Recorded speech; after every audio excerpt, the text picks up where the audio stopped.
tonight's episode, we'll be talking to serial killers that killed all their victims in one night. Multiple victims, still a serial killer. So, you're from Avalon Bay? Yes, I am.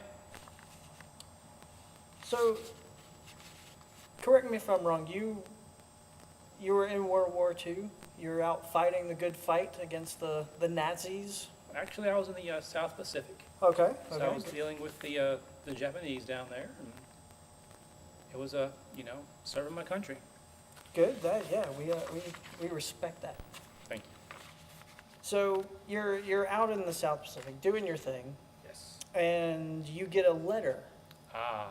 Your family sends you letters, and loved ones, and girls send you letters, I guess. Well, this one girl sent me a letter. Okay. And this girl, longtime girlfriend? We went steady for quite a while. Yes. And her name was? Her name was Rosemary Chatham. Rosemary Chatham. Beautiful belle of the ball. Beautiful. Belle of the ball. So you get the letter. What kind of letter is this?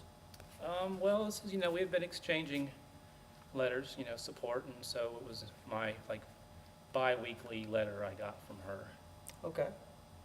But it wasn't the letter that I hoped it would be. So, Dear John letter. Unfortunately. So we have a little bit of this letter. We'll show an excerpt. Thank you. It's kind of touching. I don't want to have to go into it again. Understood. I know I said I loved you, but I'm young, and I have to live my life now. And who knows how long it will be before you return. I hope you don't hate me for leaving you this way, but perhaps when the war is over, we can be friends again. Please take care of yourself. I continue to worry about you.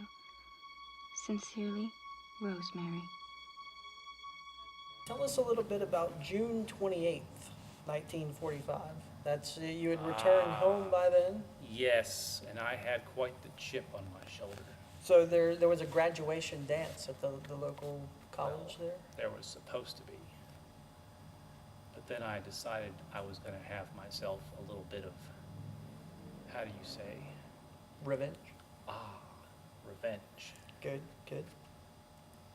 The way the story that I heard was that I guess Rosemary and her new suitor were kind of Don't you say his name.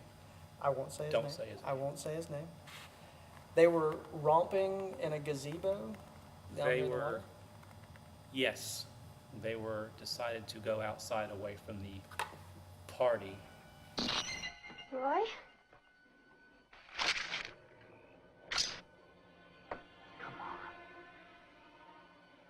Come on, kid. Don't play hard to get. What about New Year's Eve? Well, that was different. I couldn't help myself. To engage in some shenanigans. Extracurricular activity. And that is when I had my own reunion.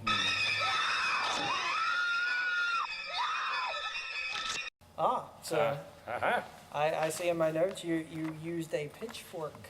Did I? It was glorious. So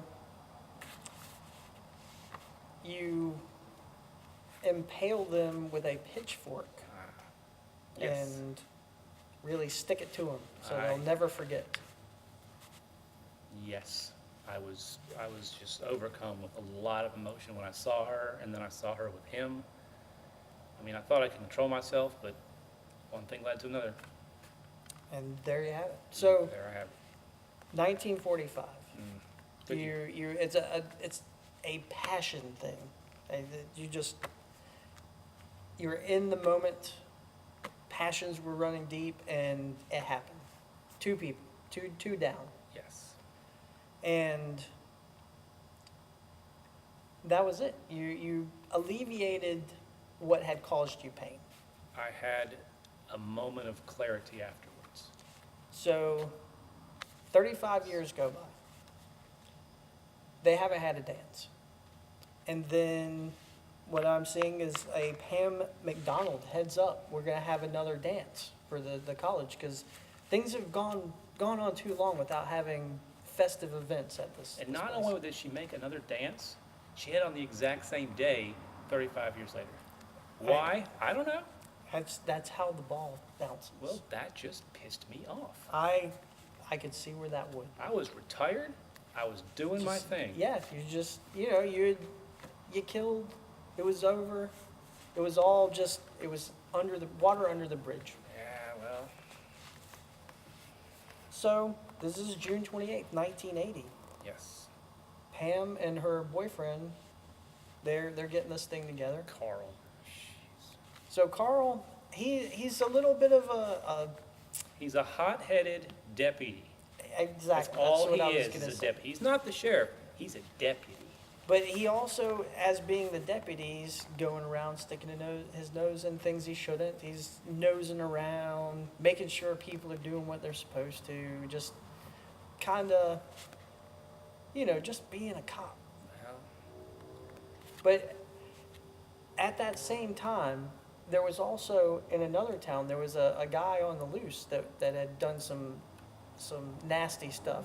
you mean, yes, So the tensions were a little high at that moment. yes. Here it is 35 years later, and then somewhere else, right in the town next One over. town over, there's a Prowler. And he's going doing his thing. Who could it be? I don't know.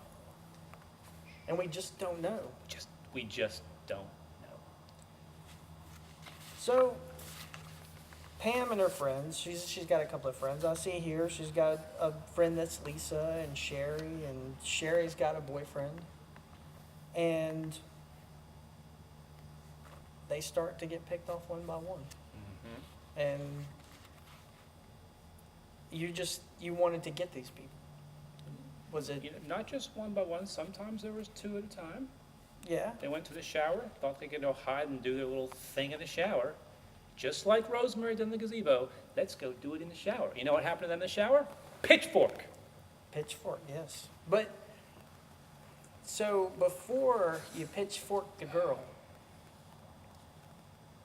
you ran your bayonet through the top of her boyfriend's head. My trusty bayonet, yes. I have been carrying that with me since the war. Keep it oiled, keep it sharp, always on me, because you never know when you're going to need to do something like that. That's true. That's true. And once again, the moment hit me. I was in the mood. Bayonet. Well, I mean, she's just taking a shower. Boyfriend comes up for some loving in the shower, and Don't start.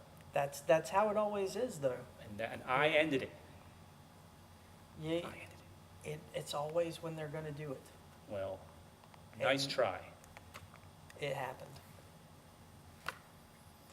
So another friend, she's goes off. Really don't know why. They She always decides do. to go swim in Right. the pool. There's a party going on. It's Why a do they dance. always go swimming? Why? I have no idea. She was fed up with her boyfriend. He wasn't Well. treating her right at the dance. So next obvious solution: Go swimming. strip down to your undies, jump in, get a nice cool off.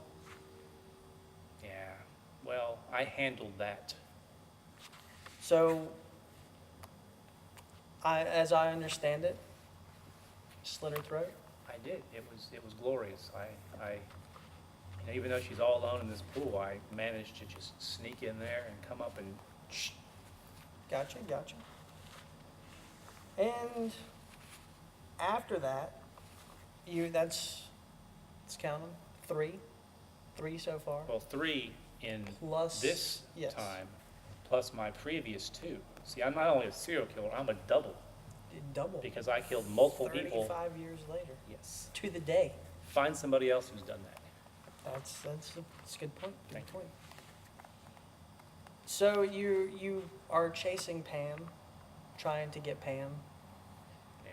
A scuffle with her boyfriend, Yes.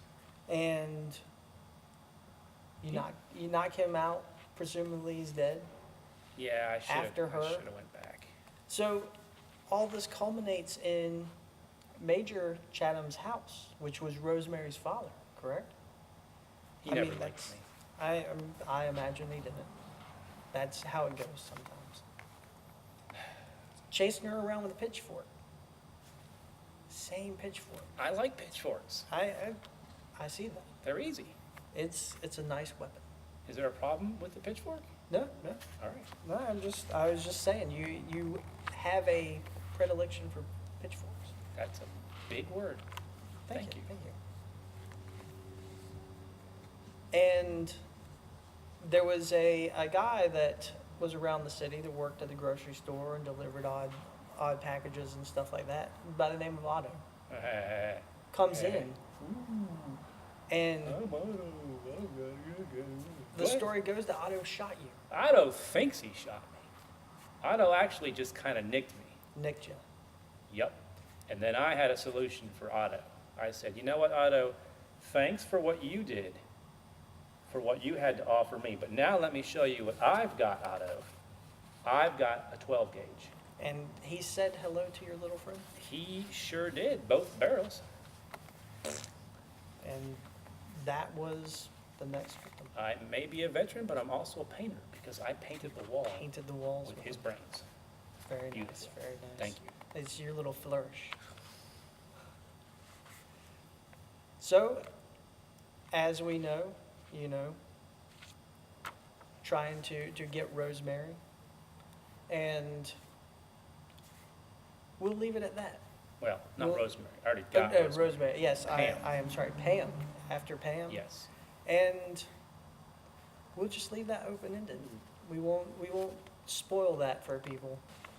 And people can tune in to see how Joseph Zito portrays the story. Mm-hmm. And I hear that he has Tom Savini. A great man. Gore does fabulous gore. He does the gore for this to reenact these heinous murders. Yes. I mean, the original, of course, when you do it yourself, it's golden. It is. You can never truly get that passion. True. But when Tom Savini reenacting. is a very close second to that. I agree. He did a I wonderful agree. job. Joseph Zito has also directed Delta Force, Invasion USA, What? Friday the 13th, the final chapter, Missing in Action, and of course the Prowler, which Sure. is also known as Rosemary's Killer. You may think you're safe, but you're dead wrong. The Prowler, coming soon. We are Wages of Sin, and this has been 31 Days of Horror.